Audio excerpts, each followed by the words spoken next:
Wonderhussy here, camping out with my sister in the most beautiful desert, the Colorado desert actually. It's part of the Sonoran Desert in Southern California, just above the town of Borrego Springs. Now, why would I be in Borrego Springs? Well, Borrego Springs is noteworthy for something really interesting that I've been wanting to check out for quite some time. And that is all these amazing, ginormous metal sculptures. Holy cow, look at this thing. So this one's an eagle, and it's all welded out of some kind of metal. I'll show you guys up close. Look, here's the baby eagle under it. Holy cow, look at this thing. Maybe go on the other side, the light might be better. It's really harsh light right now. It's the friggin' mid-morning. Look at that, every little bit of this. All these little feathers, individually notched and welded pieces of metal. Holy moly. Look at that. What it is it's basically, there's the nest. It's an eagle's nest. And then there's a couple baby eagles coming out of it and a mama eagle. But then look what, oh, there's also a snake coming out of the nest. Wowzers. Okay, just to give a sense of scale of this thing, my hat, top of my hat doesn't even come up to the bottom of the baby eagle's chin. It's friggin' enormous. And guess what? This entire desert is strewn with a bunch of these statues. Okay, here's another one. This one's like a wild horse. Look, I mean, this is, if you know anything about metalworking, it's pretty impressive. Like, you know, not only is there this amazing mane of all these little strips of metal and a tail of all these long strips of metal, but he even put friggin' eyelashes on the horse. Look at that. Little tiny strips of metal eyelashes. And then what's really cool is this local landowner, Galleta, I'm not sure how you pronounce his last name. This is all his private property that he owns. He bought all this desert land, I guess, because he wanted to conserve it from development, which I think is awesome. I already like him for that. But then he commissioned this artist to, you know, make all these crazy sculptures all over the desert out there. So it's really neat. And he allows people to drive through and hike, horseback ride, picnic, photograph, ride a bicycle, no motorized cycle, and no camping allowed, privately owned desert estate. But what's really interesting is just right back there, you can see where those little trailers are parked. That's where my sister and I were camped, right there. I guess it's right outside his estate. We found the information for that campsite on freecampsites.net, this website that I use all the time when I'm camping. It's basically a user-generated compendium of places you can camp for free. So, like, you know, if you find a good place that is legal to camp for free on, you can create a listing on that website. Now other people can look it up and write reviews like, oh, I camped here on May 15th and it was really noisy, or oh, I camped here on June 22nd, it was great, peaceful, Wi-Fi signal was strong, or 4G or whatever. Anyways, it's a great resource, freecampsites.net. I can't recommend them enough. They led us to this amazing campsite here, which is right by these sculptures in a beautiful desert, very peaceful. It was far enough from this road that you couldn't hear anything all night. And there was a pretty decent 4G signal. So if you're looking for a place to camp out around Borrego Springs, or you want to check out these sculptures, I definitely recommend. It's called Borrego Springs South on free campsites. I mean, look at this one. Yikes. Talk about detail. Not only does it have all the mane hairs and eyelashes, but look at those teeth. Yikes. I guess the story behind these things is the guy who built them was a construction worker, and he got really badly injured in an accident on the job site, and he wasn't able to work in construction anymore. So I guess he was a boot maker on the side. Like, his hobby was making leather boots.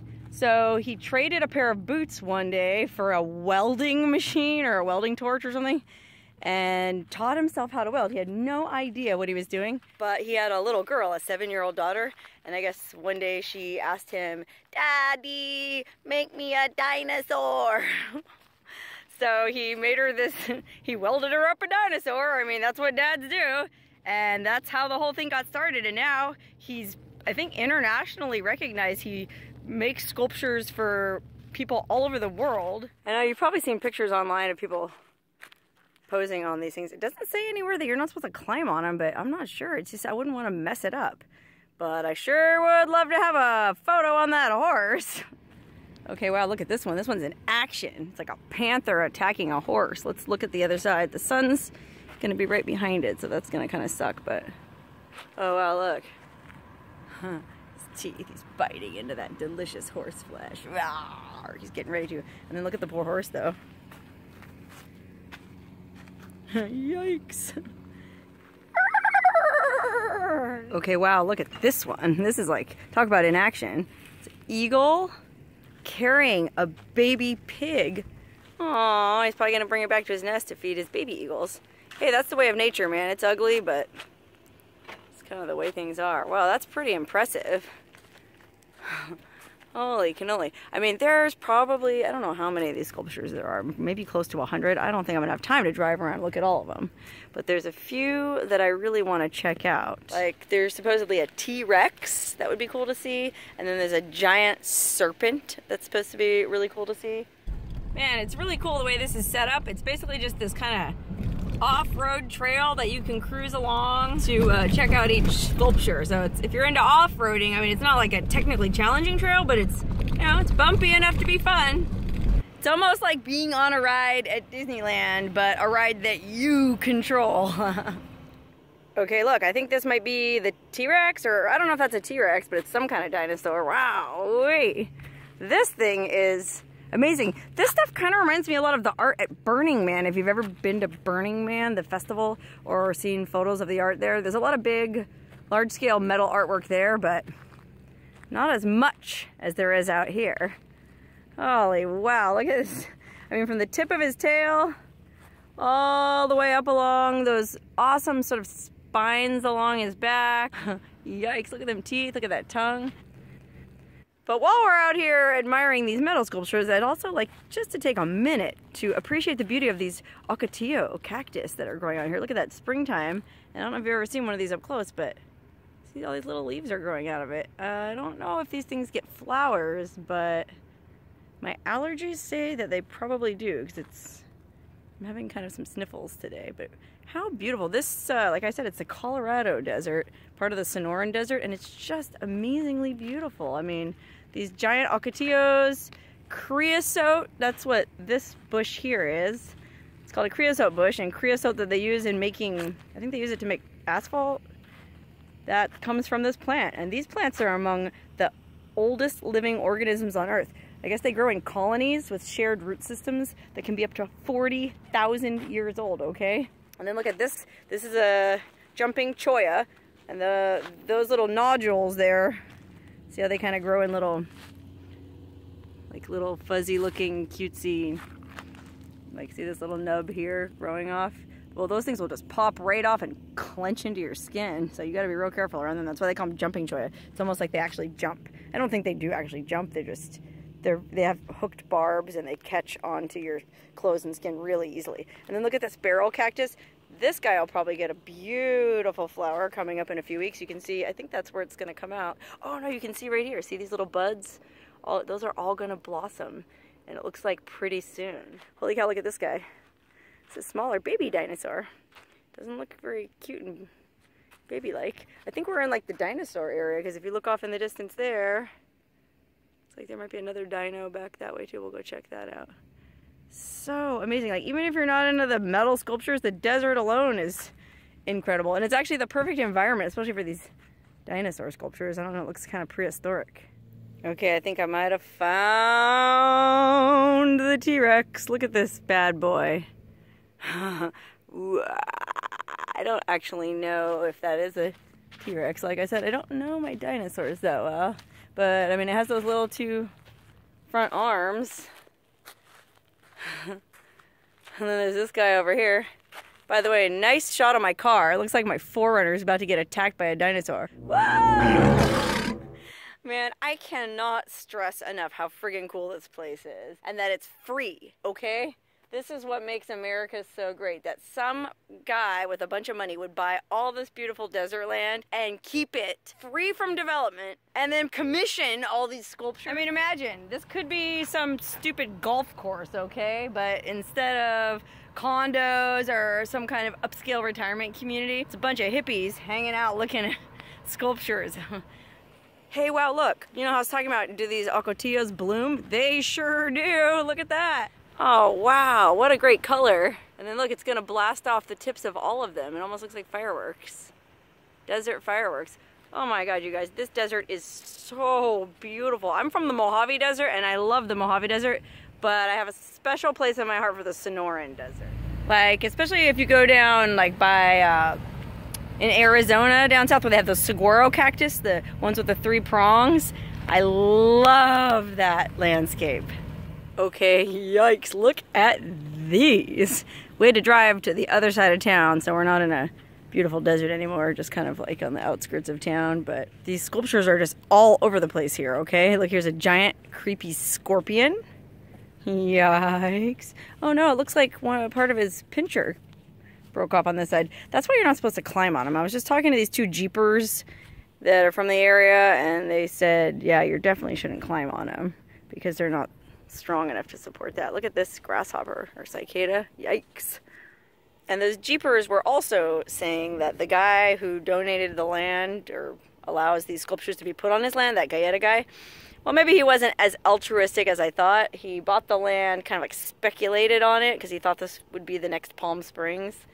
But there's not enough water here or not enough interest, or I'm not sure what happened. And town never took off. He was left with all this empty land that I guess didn't have much value. And I guess he just decided to make lemonade out of lemons and turn it into a sculpture garden. So that's still pretty cool to me. I mean, even though I guess he did intend to put golf courses and condos and whatnot here. You know, when he found out he couldn't, at least he put the land to good use, you know? Making lemonade out of lemons is kind of like what the welder himself did, you know? He was busted up in that construction accident and he couldn't work anymore. So found a new path in life, which I actually think is really inspirational. That I don't know how old he was when that accident happened, but think about it. If you ever get in an accident and it impacts your way to make a living, you never know. You might completely reinvent yourself and find an entire new career. I find stories like that to be very inspirational.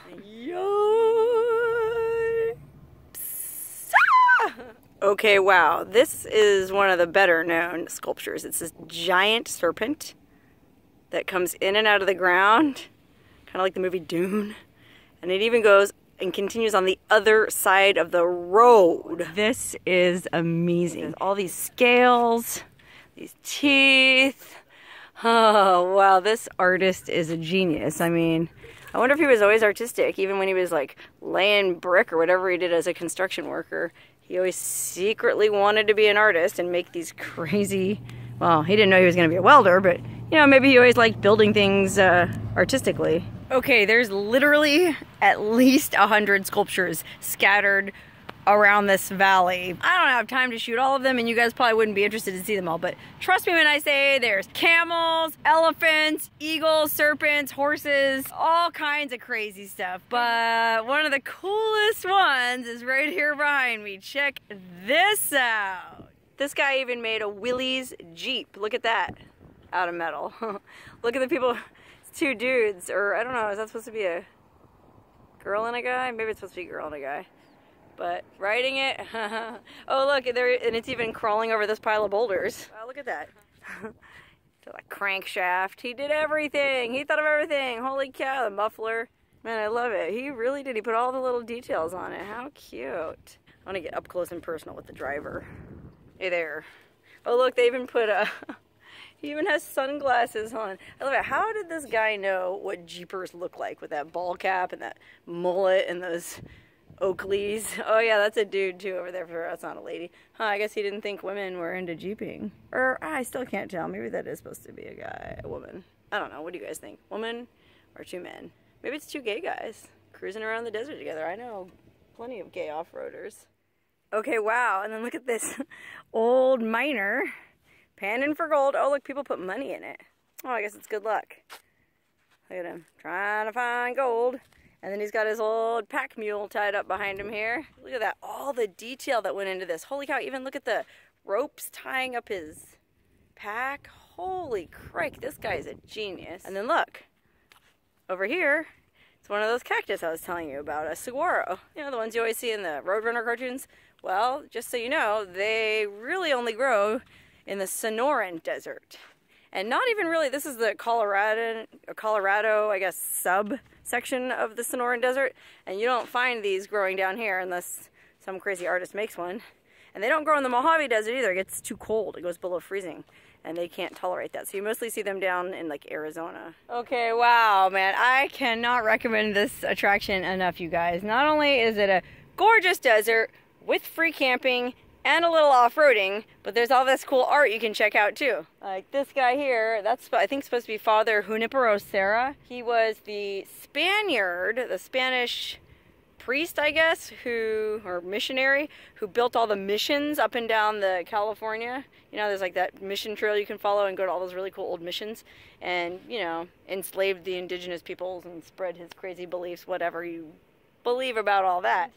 You know, Father Junipero Serra and I have a couple things in common. First of all, my actual name is Sarah, so there's that. And secondly, hey, I'm also on a mission. I'm on a mission to spread love, wonder, and excitement about all the amazing things that are out here in the desert and in America and in the world. There is all kinds of cool stuff around you wherever you look. So whatever you do, don't stay home, turn off your TV, get on a backpack, grab a bottle of water, and come on out and explore this great country.